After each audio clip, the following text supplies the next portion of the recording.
Şavkı vurur pencereden, bacadan. Dağlar kışımış, yolcum üşümüş. Nasıl edem ben? Uykusuz mu kaldın dünkü geceden? Neydem geceden? Uyan uyan yar, sinene sar beni. Dağlar kışımış, yolcum üşümüş. Nasıl edem ben?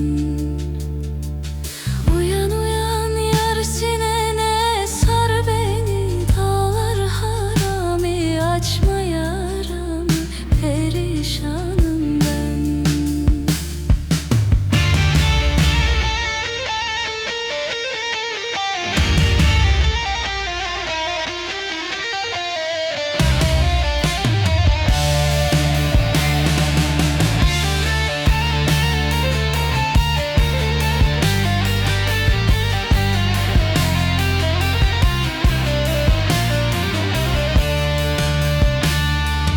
Yüce dağ başından aşırdın beni. Neydem yar beni. Tükenmez dertlere düşürdün beni. Dağlar kışımış, yolcum üşümüş. Nasıl edem ben? Madem soysuz gönlün bende yoktu. Neydem yoktu.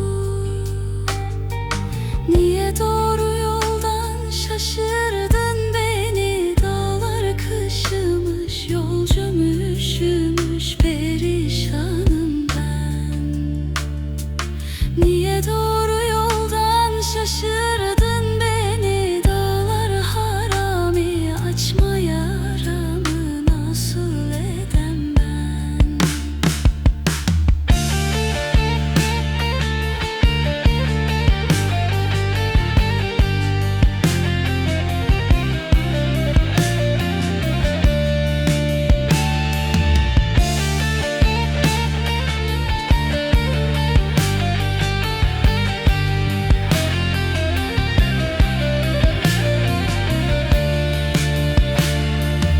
Aşağıdan gelir eli boş değil. Neydem boş değil.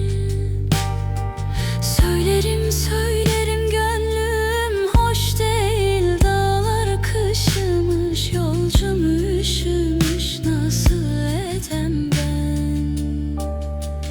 Bir güzeli bir çirkine vermişler. Neydem vermişler. Baş yastığı kendisine eş değil. Dağlar kışımış, yolcum üşümüş. Nasıl edem ben? Baş yastığı kendisine eş değil. Dağlar harami, açma yaramı. Perişan